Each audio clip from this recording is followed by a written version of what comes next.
met. I think at the last meeting, the budget was relevant. Here, this is usually just kind of a check-in meeting. But I guess we should open with any comments from the public. We have two members of the public on the line. Excuse me, Dave, since we should take a roll call since this is Sure. a virtual meeting. Right. Yep. So I'll just take a roll call before we go out for public comment. And can you check and see if call-in user 2 is Bert now phoning in?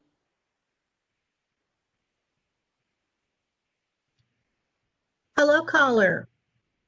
Oh, Can you identify yourself? That is, hi, Bert. Yes, it is me. Okay, great. I'm just going to keep you unmuted, Bert, all right? So you'll be able to comment.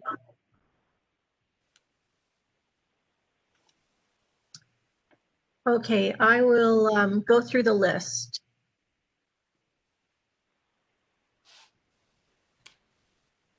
John Bottomley. He told me he may come in late. Okay. Paul Bruno.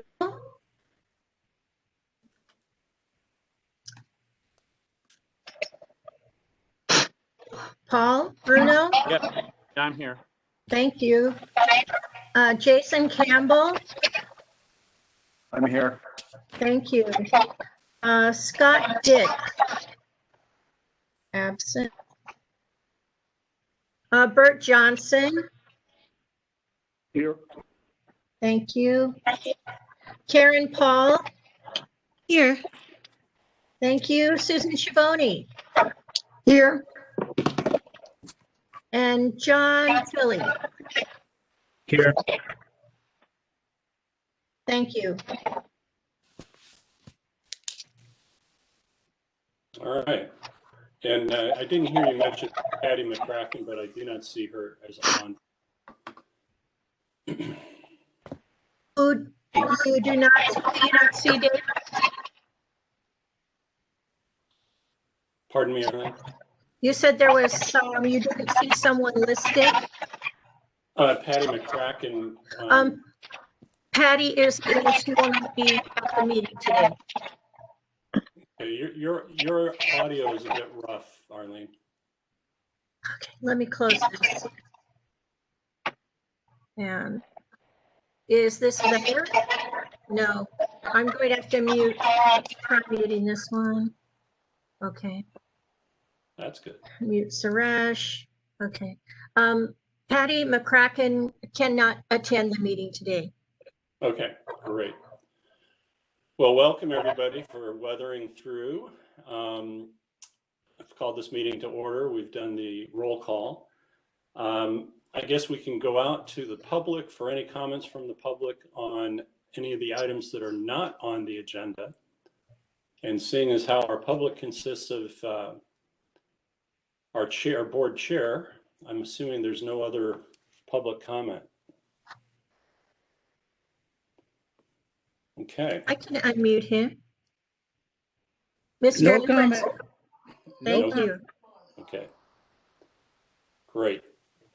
So the first item is an action item. It's consider adoption of the July 28th, 2020 committee meeting minutes. Do I hear a motion or any changes to the minutes as produced? Dave, before the motion, one minor correction on the MPWMD staff members present. Yep. Change my title. It says Water Demand Manager. You've been I'll change that. cross-trained. Don't like the CFO? Okay. We'll change That's there. Gives me the additional title. Meeting, the minutes. Was that a motion? It was an attempted motion, yes, Okay. to adopt the minutes. How about a second? Second. All right. Arlene? Yes. All right.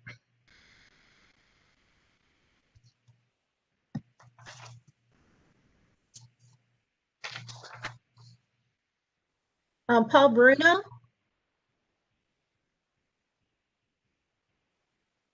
Somebody just called me? Paul? Yes. Yes, do you approve the minutes or Yeah, do you not? Yes, I approve the minutes, yes. Okay. Jackson Campbell,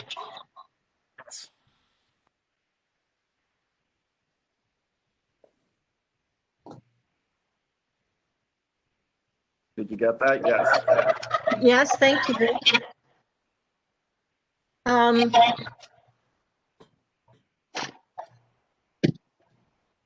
Bert Johnson, I approve. thank you. Karen Poe, Yes, Susan Scavone, yes, and John Tillen. Yes. Minutes approved. Interesting. Unanimously. Yeah, we've got some really bad sound, Arlene, that seems. to Well, ring- there's an echoing. I'm trying to, there. All right, how's that? I've got to keep people muted. Okay, Is sounds that better? Yes. Yep. Okay, the first discussion item, item 2 on the agenda, is review of revenue and expenditures of the water supply charge. This is for Suresh. Yeah, so I'll take to Exhibit 2A, which was provided with the packet itself. You'll see 2 columns on the far right are basically updated. The 1920 column, which is unaudited actuals, you'll see it came in a little under $3.35 million.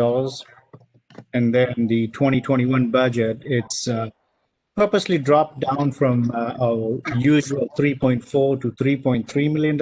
And the theory behind that was we don't know how COVID's going to treat everybody, and we didn't know if the delinquency rate was going to go up, not for the property collections, tax collections.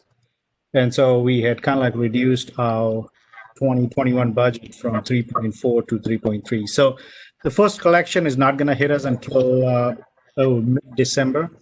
So that's the time we'll know how the collections are kind of like factoring in with previous years.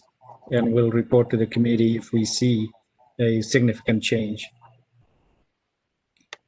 Exhibit 2B, which is the next slide. You'll see that far right-hand columns are highlighted. Those are the columns that actually are being reported on, have changes. 1920, you'll see unaudited actuals. We're still going through our audit right now, which should be finalized sometime in November and then brought back to our board in December. And then we also are reporting the 2021 adopted budget numbers. Now, these budgets were shown at the last meeting, but they are kind of like incorporated into this slide now. So you'll see on the revenue side under 1920 unaudited actuals, total collections were about a little over $8 million. 3.35 on the water supply charge, about a little over $500,000 on the capacity fee, and then project reimbursement 1.2. We also had property tax 1.9. We had pushed in quite a bit on the water supply side for the fiscal year. Our user fee about $780,000, and then our interest and others. So that all related to a little over $8 million on the revenue side. On the expense side, I've listed all the direct personnel, direct supplies and services, and then you'll see the legal. And then the project expenses, which is $6.6 million, and the project reimbursements. Those two combined numbers, the details are provided towards the bottom part of the spreadsheet. You'll see those two total to 6.995. And so that's how the projects are broken out. And you'll see that Pure Water Monterey project, $1.6 million, that was significantly higher because we've started paying for the Pure Water Monterey reserve water now. We've also expended a little over $700,000 on the expansion side. We've also got the ASR phase 1. It's a $5.5 million project. We've thus far through June 30th, we've paid about $2.8 million on that project.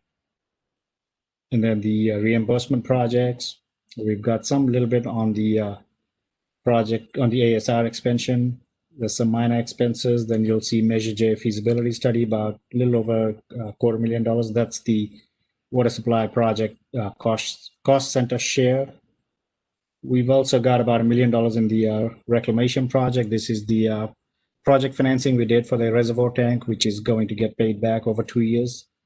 So that all accumulated to $6.9 million on the project side. Moving back on the middle part of the spreadsheet, some of the other expenses there were debt service, and then we have the indirect labor, and then indirect supplies and services. And we also had some money on the bank on the reserve side, $77,000. So all that equated to about $9.1 million, which means the expenses were a little higher than the revenues, about $1 million higher. And so basically those all get drawn or used from the fund balance. So you'll see the ending fund balance is $7.3 million. Now, I just wanted to bring to the committee's attention that looking at 2021 numbers, you'll see at the bottom, the net revenue over expenses, the deficit is about $7.5 million. So that $7.5 million basically gets used from the fund balance. So as it is today, if we were to complete all the projects on time, all the expenditures on time, we'll have about $200,000 short on the revenue and expenses for 2021. So I just wanted to bring to everybody's attention. And then we are also capturing the indirect cost as percentage of water supply charge. This was big on the committee. They wanted us to keep it below 15%. So as you can see, for 1920, that number is 12.2%. And for 2021, that number is going to be 13.2%. So any questions? I'm sure there's a lot of questions.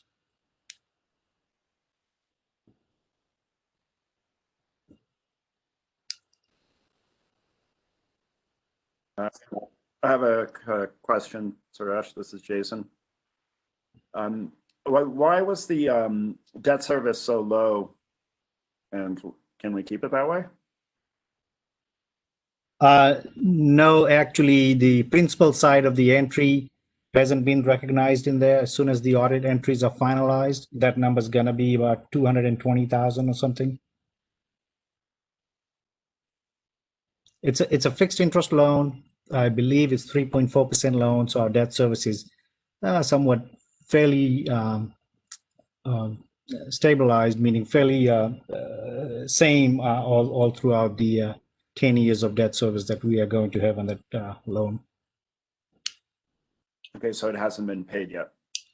It has been paid. It just hasn't been recognized. And that actually gets recognized as soon as we close our audit entries. And so that should be reflected as soon as we release our audit numbers. Suresh, that's the Rabobank loan we're speaking of, correct? The roughly $3 million of outstanding principal. And correct. As you talk about that 10 years, it's pointed out that that note is maturing. In 2023. Right. And when we say paid off, I believe that was more in reference to the current year's principal reduction rather than the total outstanding on the note. That is correct. And Correct. that's what will be added to this. It's basically like an interest amount, it sounds like, then that amount. But yes, it is. It is interest. And then the principal portion hasn't been shown yet. Right. And just to again clarify that note still does stand to be either refinanced or paid off at termination in 2023. Thank you.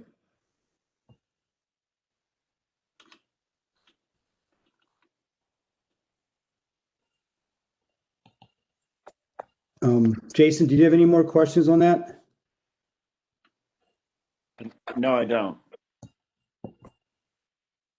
Suresh, may I ask how, I think I understand why you did this, but just for my satisfaction, could you describe how that table of revenues was put together? Because it speaks to a larger really revenue source than the water supply charge, water supply being just a portion of the overall revenues being captured in this fund.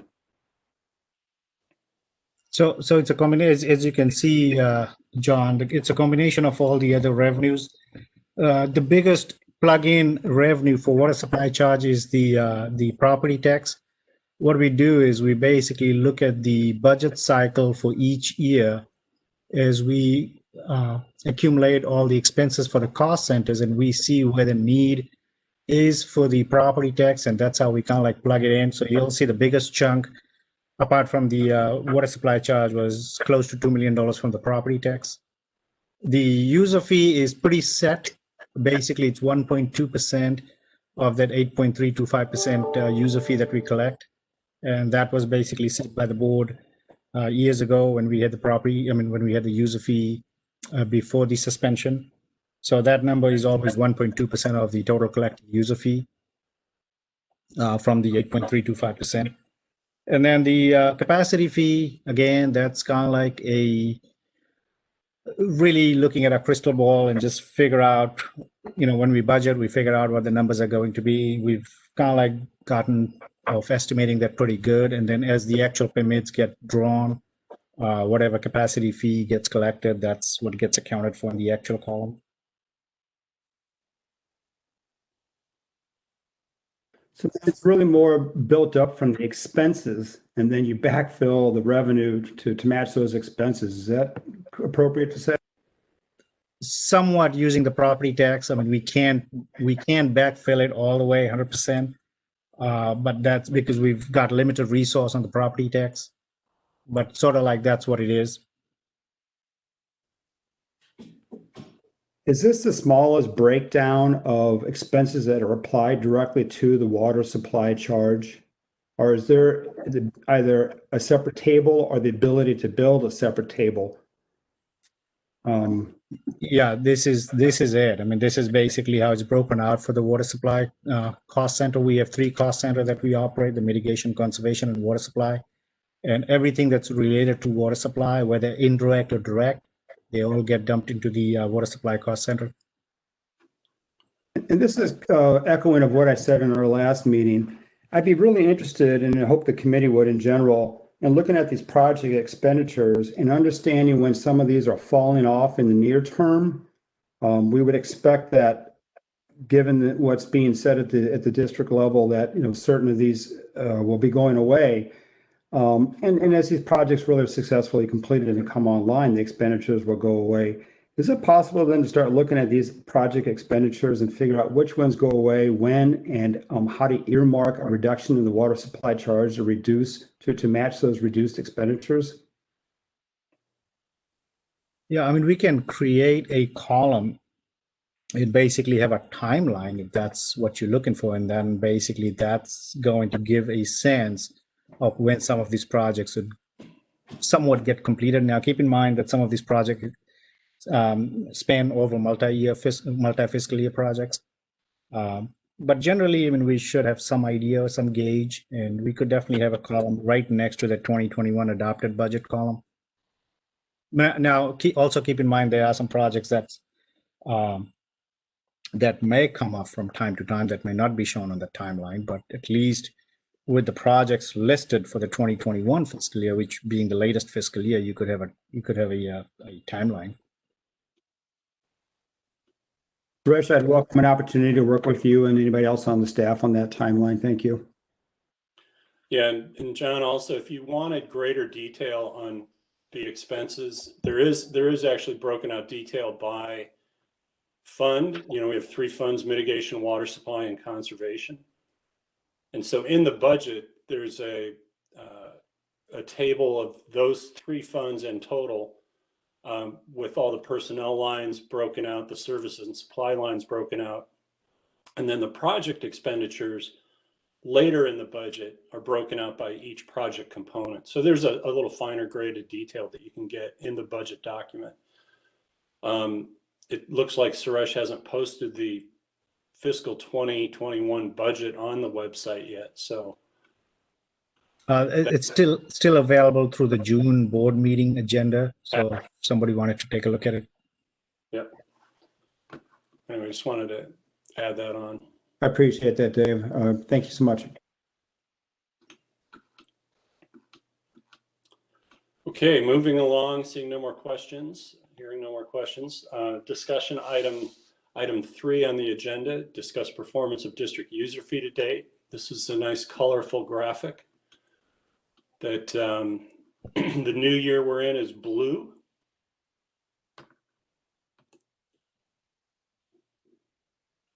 Yeah, and so far, as you can see, we've collected the revenues for July and August. And if you compare that number to the prior fiscal year numbers, you'll see that we're doing fairly well.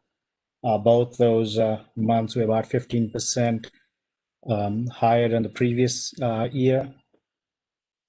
I don't have I have the September numbers, but those are kind of like informal numbers. We just received the check this week. We have not posted it yet, but I can tell you that we've collected the September numbers, and that collection is somewhat right in line with the prior fiscal year. So that revenue came into about a little over 550,000. So as you can see, prior fiscal year was 552, and this year's September numbers is right around 550. So for the first 3 months, I can say that the collections are somewhat right in line. I mean, if we average it out, that's where it basically comes out to. But then we'll continue tracking this, because this is the one that's highly unstable. Goes based on the consumption for the users, and then also goes based on the collection in terms of what customers pay. So the consumption could be high, collections could be lower, and then they'll kind of like have a reduced user fee for us. But we'll continue to monitor this, and we plan on doing a mid-year budget adjustment anyway if there's significant changes in that line. Yeah, and I think this, even though we budgeted revenues down in our adopted budget, both because the water supply charge, which is collected on the assessor's billing rolls, we have no control over delinquencies, so there was some anticipation that delinquencies would be up.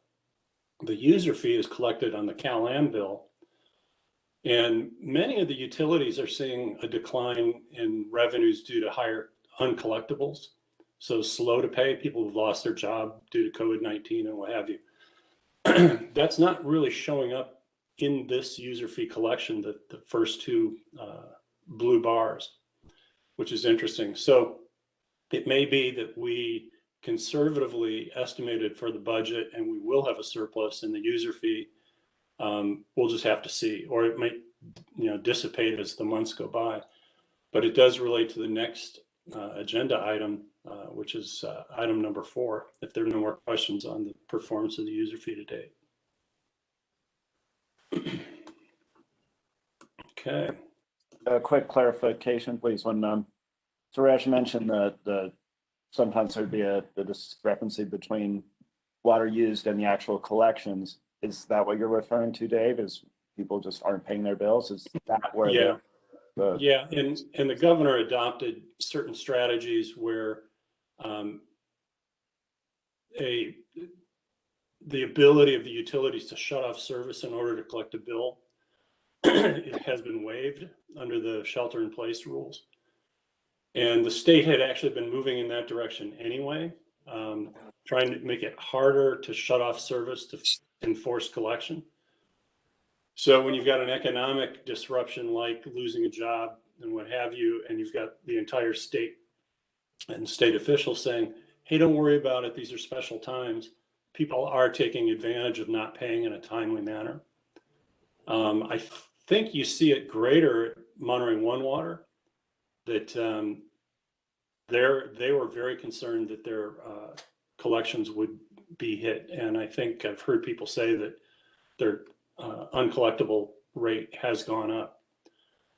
And it doesn't mean you won't eventually collect it, but the delay is the same as a revenue loss within the budget. So, anything else, Jason? No, that's it. Thank you. Dave, I had a question. It looks like this fee is up a lot this year, a much higher, going giving more revenue. But how dependable is that projection to stay that way? Especially when we're thinking about the next discussion item. I'm just wondering where your feelings are with that. Yep. So because it's a percentage, 8.325%, and the overall rates have gone up, then a stable percent on higher rates or higher revenues will go up. And so we plotted that eventually the day would come when we can't even sustain an 8.325% rate and figure out where to spend the money. And so I think right now that's what's beginning to happen is even if the overall collectibles for CalAm were down due to some slow to pay or non-payment, the overall rates and revenues collected are on their way up so that ours goes up with it, which, has some good to that. But as I said, the first order of business is how much of, once we start creating a surplus under the user fee, how much of that goes to pay down the water supply charge is really, the perennial discussion of this group, which is, a strong number of folks on this board, on this panel, want to see the water supply charge sunset. And another of this group recognize there's other big cash needs that could be used, the user fee could be used for. So, it's Okay, thank you. Yep. Okay, no more questions on that item. Let's move on to item 4. And this relates to a recommendation of this panel from our last meeting, which said, hey, we want to see something done, address the Rabobank, now Mechanics Bank loan. We need a plan for sunsetting.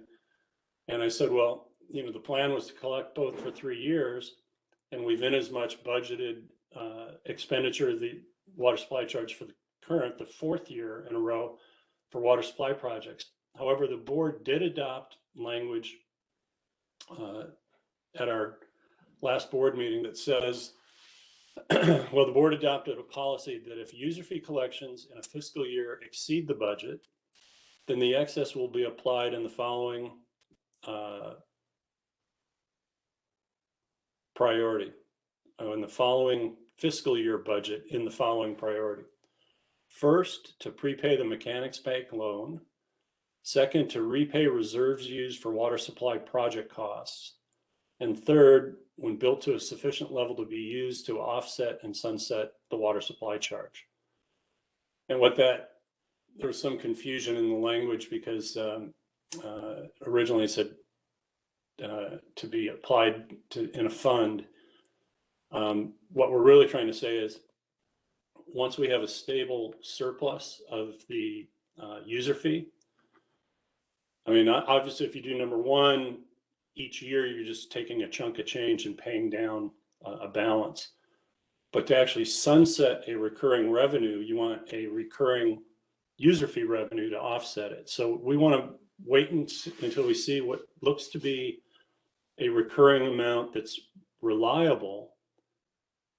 And that may take 2 to 3 years. That's of sufficient size to make an impact on sunsetting the water supply charge a like amount.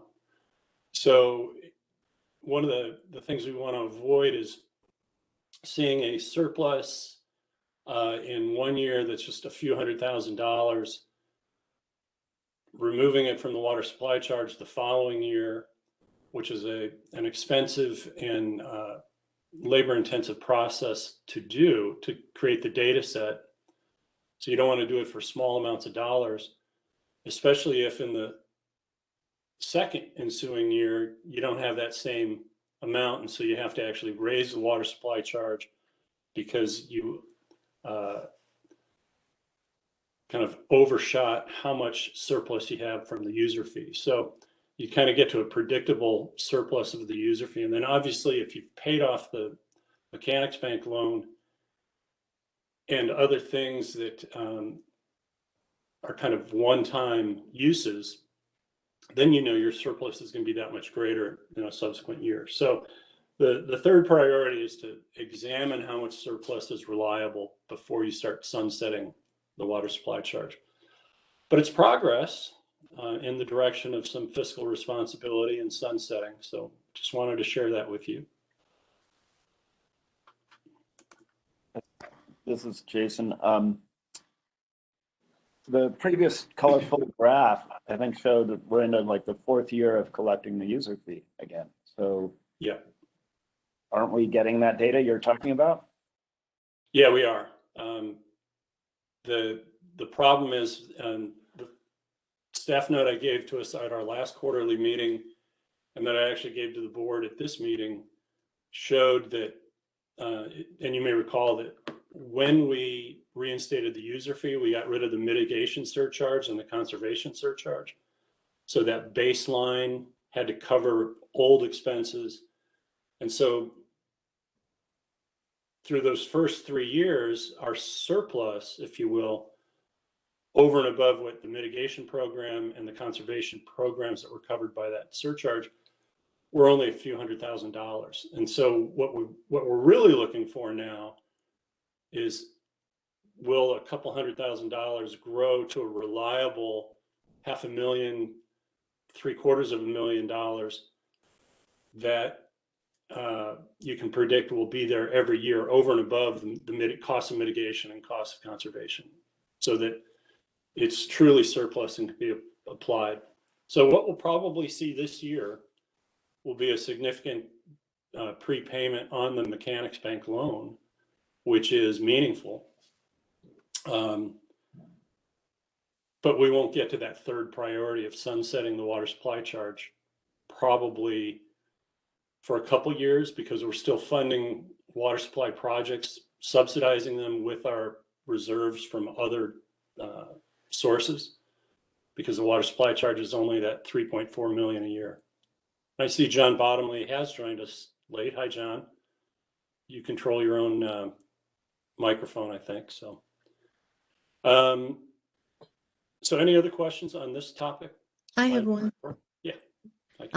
Dave, can you explain priority number 2, the what water supply costs?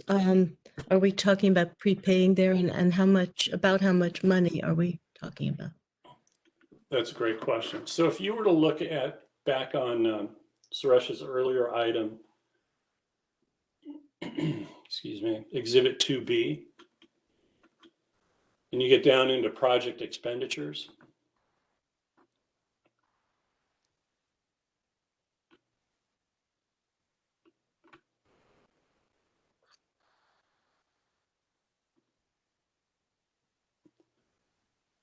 So in the year that just ended, 2019-2020, you could see that all the expenditures added up to $6,995,000.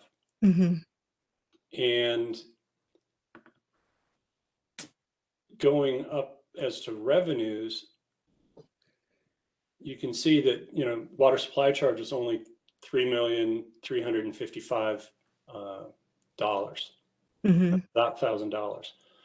So in some years, our expenditures are so much greater than the revenue from the water supply charge that we have to go borrow from other places inside our finances, typically from reserves, or as Suresh had pointed out, balancing the current budget year with property tax revenues and user fees. So we go get money from elsewhere. Sometimes you just leave it alone and say, well, you know, that was a contribution to the water supply projects. But if we borrowed from fund balance or general reserves, then it's kind of like borrowing from Mechanics Bank.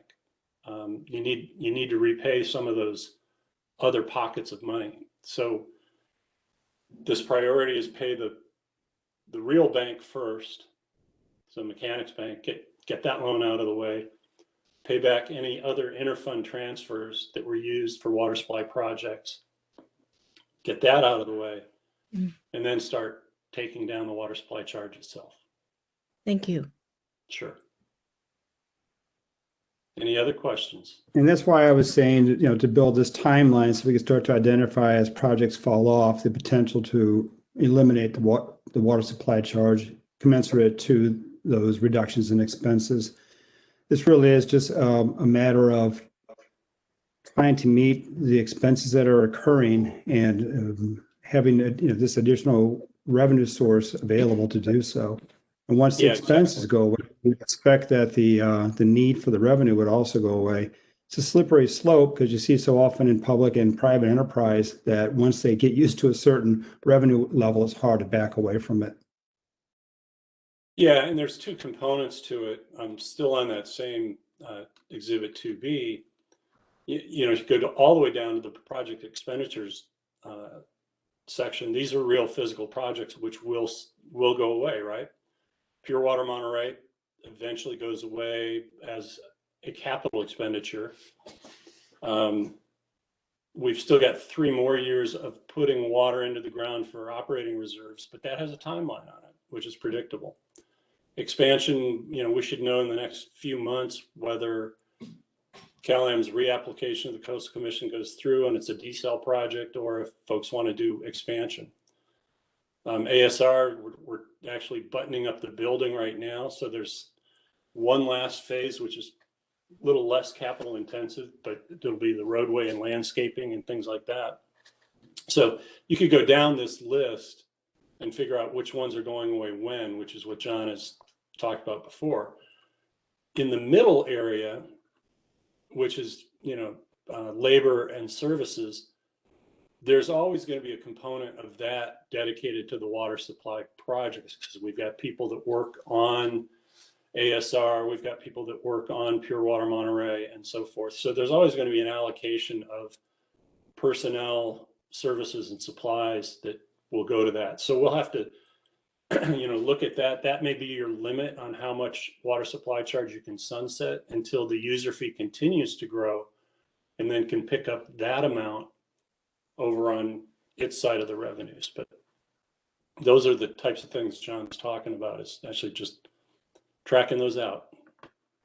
Well, Dave, I spoke up at the meeting, as you know, believing that if we do have funds available to put it towards paying down the loan, I'm a firm believer that, you know, if you know, that's something real that could be done. And as long as we put effort towards that, eventually, you know, we can look towards getting rid of this. And so doing that gets us closer to the goal. So, and I'm happy that the board agreed that that should be a priority. Great. Okay, anything else on this item 4? All right, so the next one is a chance for you to throw at me particular topics or areas of discussion you want put into the draft annual report to the board of directors for February. And so, you know, I would assume that continued pay down of the Mechanics Bank loan is one of those things. But, you know, the forum is yours, because I need to put together a draft that you can work with that represents the collective wisdom of this panel. So any thoughts? You guys can all unmute yourselves and raise a hand or whatever.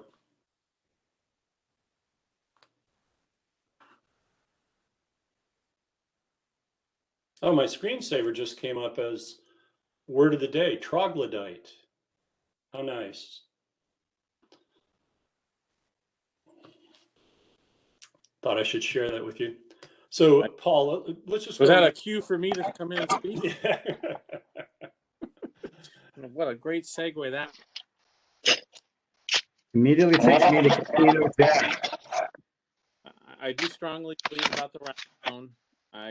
You know how we feel about, you know, minimizing the percentage that's going towards overhead. You know, we've consistently kept it under 15% by way of the way it's defined in this group, not necessarily how it was thought to be defined. I think our last report, I don't think things have changed since then much. No, not really. You know, the makeup of this committee is pretty much the same, and yeah, I think fiscal responsibility has been an important part of it. There was, you know, the heated discussions, not necessarily heated. We had intense discussions about whether or not the CalAM takeover should be funded through this or not. I know there's a legal opinion that was received by the district, but if I recall correctly, the committee itself was not overly excited about using this towards that because that wasn't necessarily, quote, a project in our eyes. I'd like to correct that because last time we met last year, we were in the majority to vote to support Measure J expenditures. I was gonna I think the views that you're expressing are yours and shared by some members, but not the committee as a whole. I remember saying that the legal opinion, I mean, I have not heard, I know that people have complained that the legal opinion was sought and obtained, but nobody has, as far as I know, has said that there's anything wrong with it, just that they don't like the outcome. So, I mean, it's there, I think, you know. Yeah, and Karen, I think we did a little straw poll, and yeah, the majority had shifted on that topic. How so? Had shifted that the majority of this panel sees no reason not to use monies for Measure J costs if necessary. In other words, we accept the guidance of that legal opinion, right? Yeah. Yeah. I recall that conversation. I think what we had happen where some people said, if I had been present or if I'd been on the committee at that time, here's how I would have voted. And we softened our approach from one that was how we had originally voted, which was the majority saying we were against it, to be more representative of the differences that existed. Let's face it, that there are some divisions, and I think it's better for us to say that we are of different opinions on the board than try to have a vote saying that therefore this is the opinion of this committee. I think if we're fairly representing the opinion of the committee, we'll say that it's varied and it's not always. I would concur with that, John. I think we should just state it the way things are. This is an advisory committee, and we're coming from our perspectives, and I think that's pretty fair to say that. I agree with. Oh, it's very right now. I would agree with that, but and acknowledge that probably a slight majority do support using those funds to take over Cal-Am, help take over Cal-Am. But I'm just want to remember this, John and Paul, that should the majority switch a little bit, and that we stick to this standard that we're not giving a strong majority vote to send a clear message one way or the other. And I don't think we're in a pickle yet about money and Measure J. I think by late spring, early summer, the board will be in a position to decide whether or not it wants to make a bona fide offer for Cal-Am, which would then, start the public hearing process for resolution of public necessity. And, the district's relatively well positioned to get that far. But there's already been the perceived threat of a CEQA lawsuit. There's concern over LAFCO becoming the next forum for lawsuits. And so as the lawsuit train begins to pull away from the station, we'll learn more about what our exposure is to follow through on the will of the voters. But I don't think we even have to make that decision today. It remains out there, a tool based on that opinion. And you guys have also stated your opinion, and I think that it's pretty well known that there's a difference of opinion, and it's not just on this panel, but the type of interests that are out there represented. I've got board members currently sitting who are like, hey, all these legal costs, that's part of the cost of this acquisition. We have to factor those in. We have to keep track of them and so forth. So we know that there's this continued exposure out there. What we don't know right now is what we can afford and what we can't afford. So, stay tuned, I guess, would be my read. Kind of going around, Bert or John, did either of you have any comments on things you want to see in an annual report? Excuse me, Dave, Bert Johnson left the meeting. He had Okay. another meeting to attend. Okay. And John, you can control your own microphone, I think.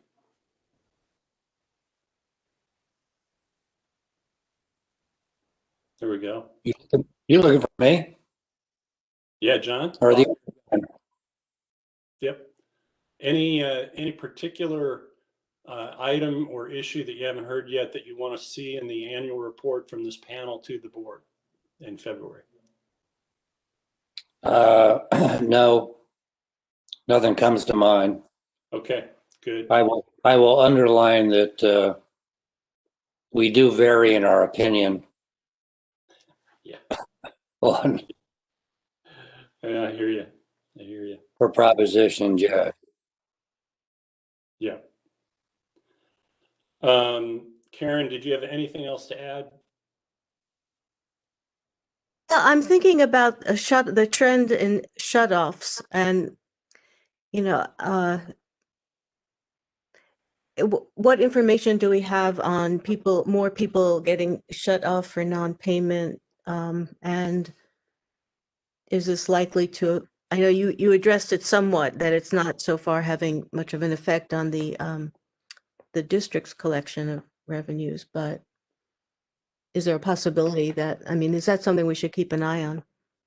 Yeah, I think so. I just wrote it down. Interesting, by way of discussion, we had Cal-Am representatives on a call on, I think it was Wednesday or Thursday last week, Thursday.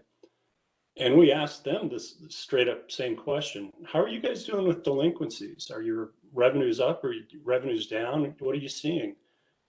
And even though these are, local level people, their stock answer was, we're a publicly traded parent company. We can't divulge any of that information because it could unduly affect our stock price. Oh my God. Yeah, so they have data on delinquencies, but they can't share it. So we'll have to go through other paths to learn whether they're up or they're down. But We should be able to get that information, and I'm sure we can. yeah, it should exist somewhere, some filings or something, if not quarterly. So, anyone else that I've missed?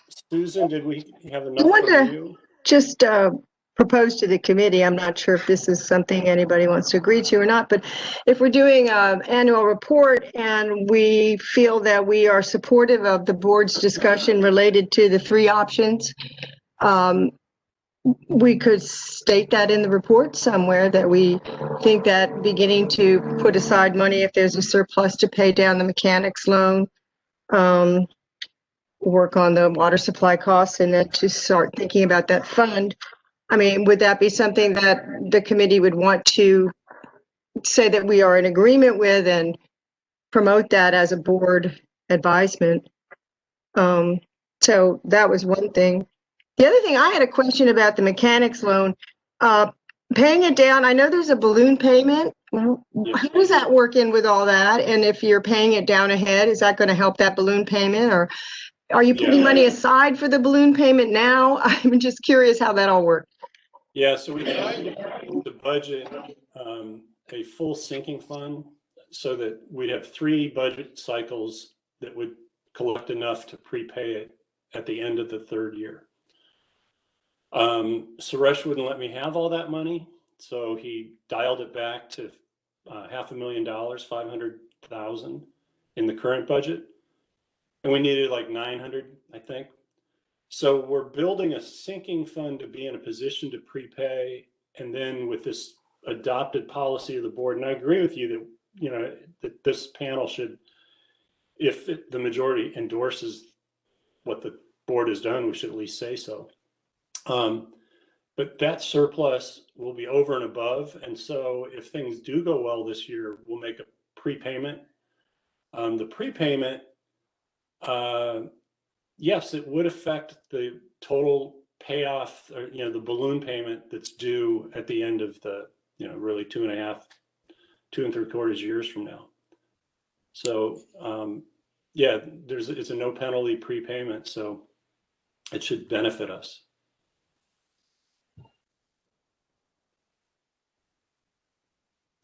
Okay, anybody else? I would have to say that Susan was right about that. I mean, that certainly will be in there. What the wording actually will be, I look forward to working on that as well, as we all do. So looking forward, Dave, you'll give us a draft as has happened before, and then we'll move that into the final? Yeah, I think we're slated for a January meeting, and so you'll get a chance to see it before that meeting and then come prepared with suggested edits or new ideas that have popped in your head. And then we finalize it for the February board meeting. Also, another question. If there's a need for true-up funds, when there is a need for true-up funds for the M1W overruns, will that impact our fund? No, it shouldn't. It'll impact the price of water. The one area where, well, there's two areas that will affect the district directly, and that's if we have an expenditure that we need to recover. So take, for example, the fourth injection well. And if we choose to term it out as if it were a borrowing, then that would add to the cost of water.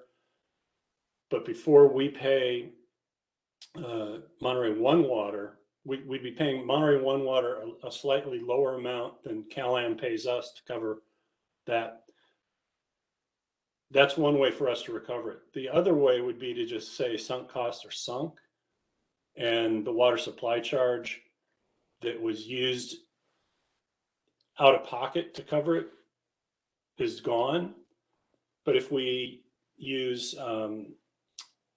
reserve balances or fund balance to cover it, then that falls into that second priority where we keep the water supply charge outstanding long enough to repay the interfund borrowing that was used for that. And that decision hasn't been made yet. I suspect it'll be a combination of the two, where we will eat some of it as if it was an out-of-pocket capital expense, and some of it as something that we want to recover. I'm just not sure how we'll recover it, whether through the price of water or the repaying of the interfund transfers. Thanks, Dave. Yeah. Suresh, anything to add? Nope, we're all good. Yeah, you've All right, summed it well. Yeah, go ahead. No, you've summed it well. Okay. So very much appreciate your time and your good counsel. As I said, it's not what everybody wants, but there is progress towards sunsetting, which I know has been of particular interest of the two permanent seats on this board, and certainly some of the appointed seats on this panel. So thank you all for your time. Enjoy the rest of your day. Thank you, Dave. Thank you, everybody. And thank you, Arlene. Thank you, everybody. Susan,